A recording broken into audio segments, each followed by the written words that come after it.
Hey everybody, good afternoon. Jazz Views with Shearn here again. And as you know, I've made some videos over the past couple of days. Yesterday, I made a video showcasing a rarity from the deep part of my collection.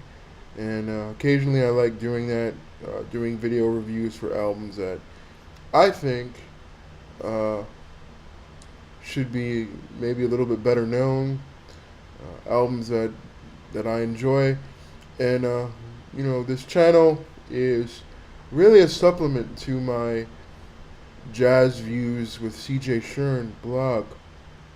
And before I get into that and what the mission of my blog is, I just want to once again give tremendous thanks and gratitude towards Antonio Sanchez for having me write the liner notes to his forthcoming album Channels of Energy, which is out March 2018 on the Cam Jazz label. And this is my first crack into writing liner notes, so it's very, very exciting. This is something I've always wanted to do. I mean, even when I was like a little kid reading like the Leonard Feather liner notes on the back of a Blue Note album, I was always kind of dreaming of doing that sort of thing. So I'm so grateful to Antonio Sanchez, who is in addition, of course, to being one of the most badass drummers and composers in jazz. He is also one of the most amazing human beings that you will ever come across, and I'm incredibly grateful to him, Hermano Basso of Cam Jazz Records, and Joe Amaral of Dog and Pony Industries for this opportunity. So anyway, let me go back to what I was talking about. So I was reading some months ago. I was reading a blog article by an indie rock reviewer who was talking about the real challenges of being a reviewer, and his sentiment was something I agree with 100%. And let me take off my glasses here because they are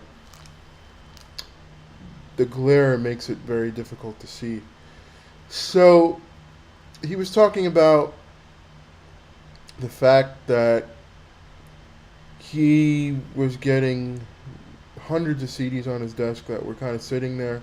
A lot of them sit there for months before he even gets to review, and that is also the case with me. It could be months before I get to reviewing a disc because I tend to set up a list of reviews of discs that I want to review.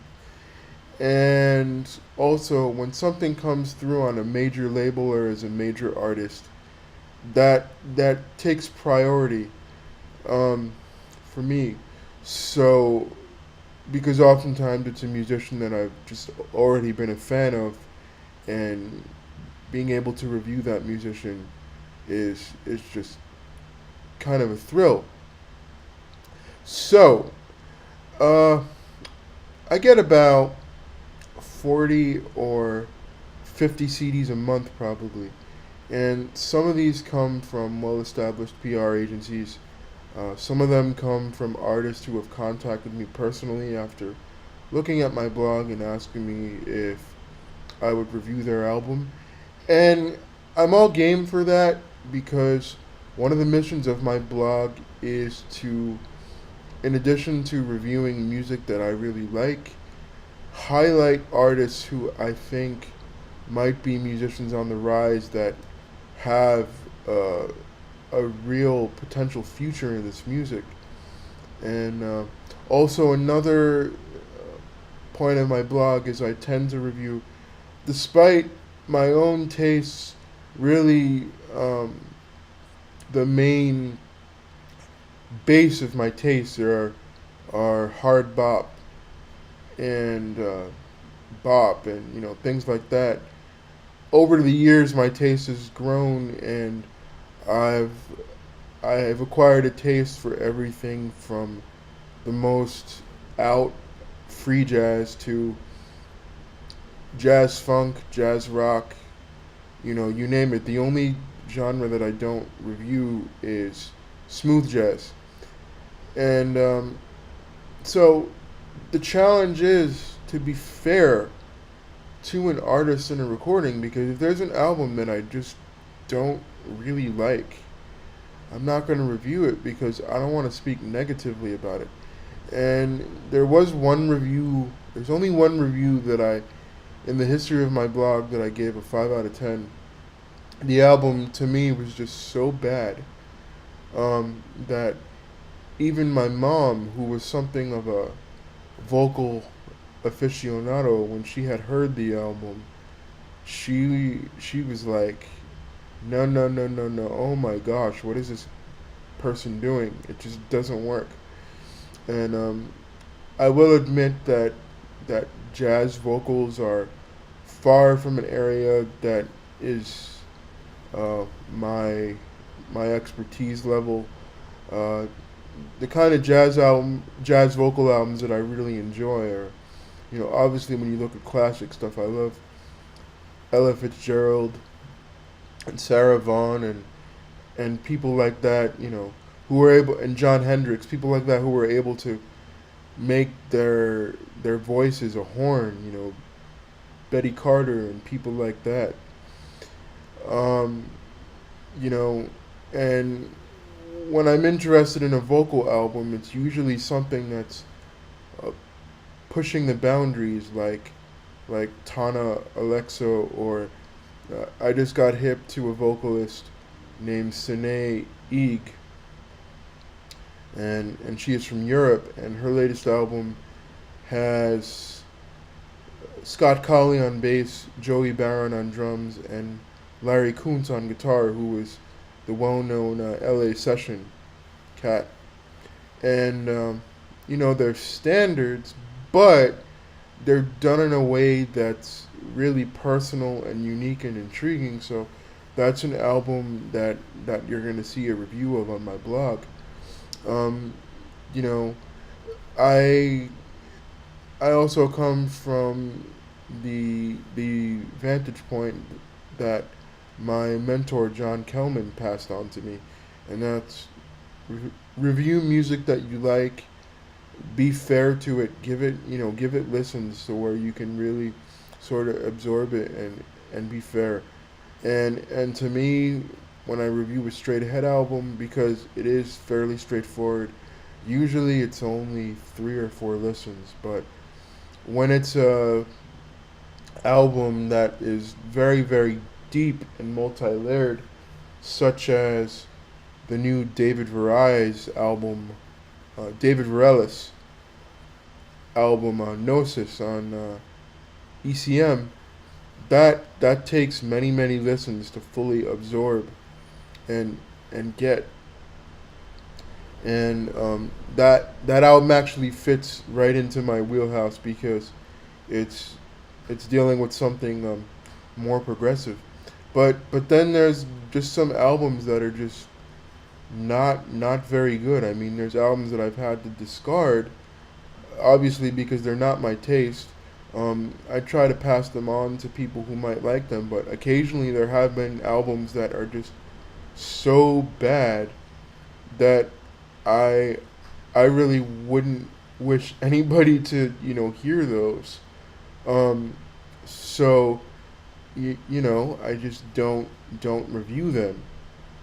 But being a on the lookout for a talent that is very, very deserving is quite nice. Like, I think about that. The baritone saxophonist Lee Pilzer. She just released her debut album this year, and she's definitely got some talent. I received a CD by a Bulgarian tenor saxophone player named Dimitar Lyolev or Leolev. I'm not quite sure how to pronounce his name, but it's very, very cool, because although it is modern jazz, which is fairly typical of what's been made over the past 20 25 years.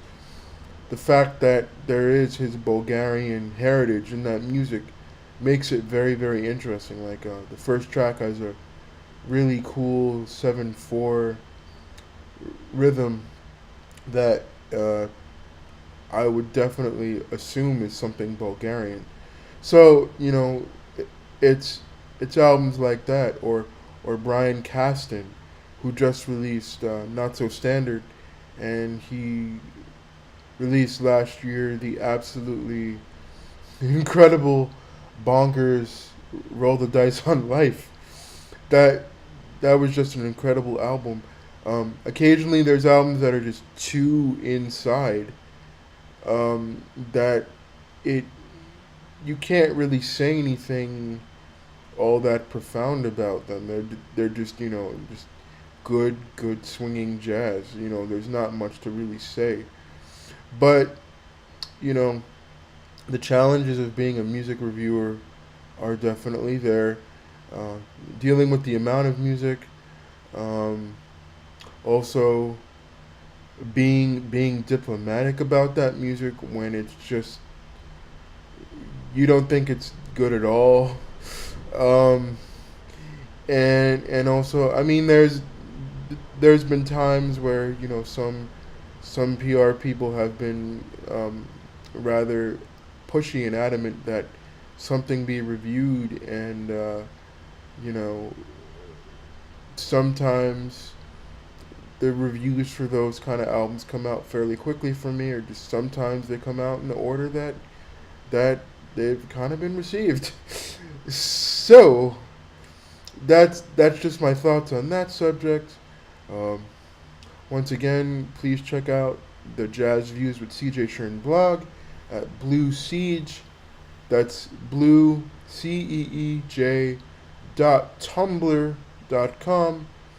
for reviews, and usually I put up reviews every week, sometimes every couple of weeks, depending on what exactly is going on. So, thank you for watching this video, everybody. Peace, love, groove, and keep swinging.